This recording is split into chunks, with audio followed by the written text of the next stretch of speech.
Hi friends, welcome back to my channel. இன்னைக்கு நம்ம பார்க்க போகிற வீடியோன்னு பார்த்தீங்கன்னா, செல்வ வளம் பெருக வைகுண்ட ஏகாதசி பரிகாரம் பற்றி தான் பார்க்க போகிறோம். ஒவ்வொரு மாதமும் வளர்பிற ஏகாதசி, தேய்பிற ஏகாதசி என்று 2 ஏகாதசிகள் வரும். இந்த 2 நாட்களிலுமே பெருமாளை வழிபாடு செய்வது என்பது நல்ல பலனை தரும். வருடம் முழுவதும் வரக்கூடிய ஏகாதசி விரதத்தை கடைபிடிக்காதவர்கள் கூட மார்கழி மாதத்தில் வரக்கூடிய வளர்பிற ஏகாதசியை கடைபிடிப்பார்கள். இதற்கு முக்கியமான காரணம், அன்றுதான் சொர்க்கவாசல் திறப்பு என்பது அனைத்து பெருமாள் ஆலயங்களிலும் நடைபெறும். அன்றைய தினம் விரதம் இருந்து இரவு கண் விழித்து பெருமாளை வழிபாடு செய்யும் வழக்கம் என்பதை பலருமே பின்பற்றி வருகிறார்கள். அப்படிப்பட்ட நாளில் வருடம் முழுவதும் செல்வ நிலை பெருகுவதற்கு செய்ய வேண்டிய பரிகாரத்தை பற்றித்தான் நாம் இப்போது பார்க்க போகிறோம். பெருமாளை வழிபாடு செய்பவர்களுக்கு மகாலட்சுமியின் அருள் பரிபூரணமாக கிடைக்கும்.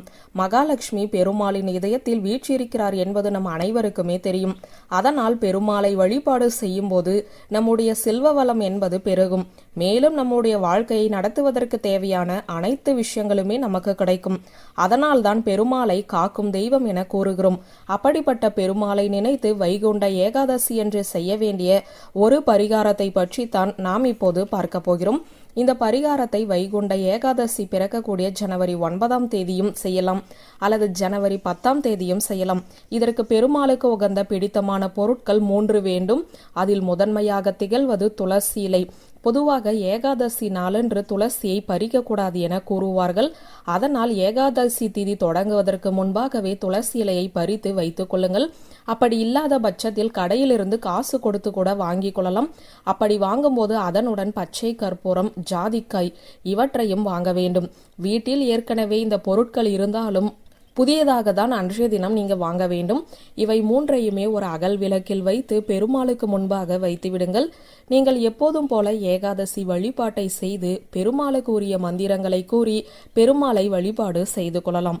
ஏகாதசி விரதம் நிறைவடைந்த பிறகு இந்த அகல் விளக்கில் இருக்கக்கூடிய இந்த 3 பொருட்களையுமே எடுத்து ஒரு சுத்தமான மஞ்சள் துணியில் கட்டி எந்த இடத்தில் நாம் பணத்தை வைத்திருக்கிறோமோ அந்த இடத்தில் வைக்க வேண்டும்.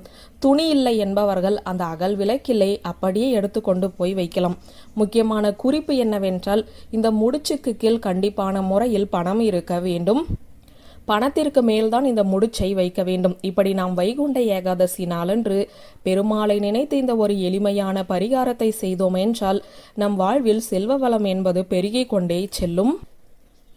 எளிதில் கிடைக்கக்கூடிய பெருமாளின் அம்சம் பொருந்திய இந்த 3 பொருட்களையும் ஒரு சேர வைத்து வைகுண்ட ஏகாதசி நாளன்று பெருமாளை வழிபாடு செய்பவர்களுக்கு பெருமாளின் அருளால் செல்வ வளம் பெருகும், பணவரவு அதிகரிக்கும் என்ற தகவலை கூறி இந்த வீடியோவை நிறைவு செய்கிறேன். நன்றி, வணக்கம்.